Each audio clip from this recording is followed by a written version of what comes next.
Well, hey, this is a personal video for Dubz82, who's actually written me a question, sent me a message, a question, and he's actually been pursued by bailiffs and the council for being at an address, or for the council tax an address that he wasn't living at the time, and obviously the bailiffs have got involved. So I thought, rather than writing a lengthy message, I thought if there are other people in this same position, that I'd give them a bit of information of what they could possibly do. All of this information has been sort of accumulated from Tupac and a lot of other websites. Basically, if you weren't living at the address at the time, then obviously you have no bill, you've got no reason to be paying this. The first thing that I would do is write to the bailiffs and remove their implied right of access, Google that and find a letter for that. Also explain in a separate letter, or if you email them actually, and always write without prejudice at the top.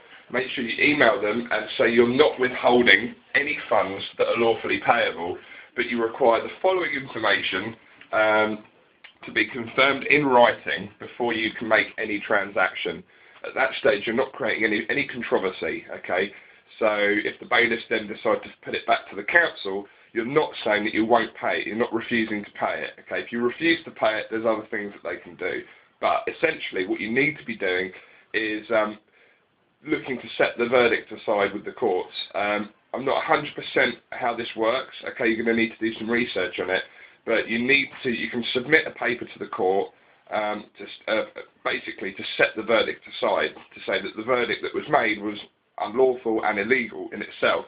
Then all you need is proof of where you were living at that time, and then essentially that should be it. They should set the verdict aside, but let the council know what you're doing. They've obviously trying to just pursue it, and like they always do, just get loads of money and get it in any way they can. The one thing I can tell you is the bailiffs are really, really not worth messing with in this sort of instance. We've had a lot of problems, an awful lot of problems, and with the bailiffs sort of doing really, really underhand stuff, levying on stuff they can't levy on, lying about times they've attended. So as these charges are accumulating, you know, your bill's going to go up and up and up if you don't do something about it. So what I would say is ask questions, ask for proof of certain things from the bailiffs, because whilst you do that and you don't create any controversy, you say you're quite happy to settle the bill if they can give you the information you need. They then put the case on hold. You won't get any visits. Ask for confirmation that the situation has been put on hold, but essentially you need to set aside the verdict. If you're not at that address at that particular time, you need to get the verdict set aside, and it might cost you 30 odd quid, but that should be reclaimable once they understand you weren't at the address at the time. Thought I'd put that into a video instead of writing, because I'm very busy this morning. We're moving, as you know, we're all moving, me and my wife are moving to Spain. This little beauty here, and Austin, wherever he is, the little rat bag. Where is he? Yeah, Austin was the one who told me to set the verdict aside, so this is who you have to thank. Isn't that right, Austin? Yeah.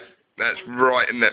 But yeah, hope that helps. Any other questions, please feel free to get in touch. But yet again, not surprised that the councils and the bailiffs are just doing what they normally do, just act like a bunch of arseholes. But anyway, peace man, take it easy.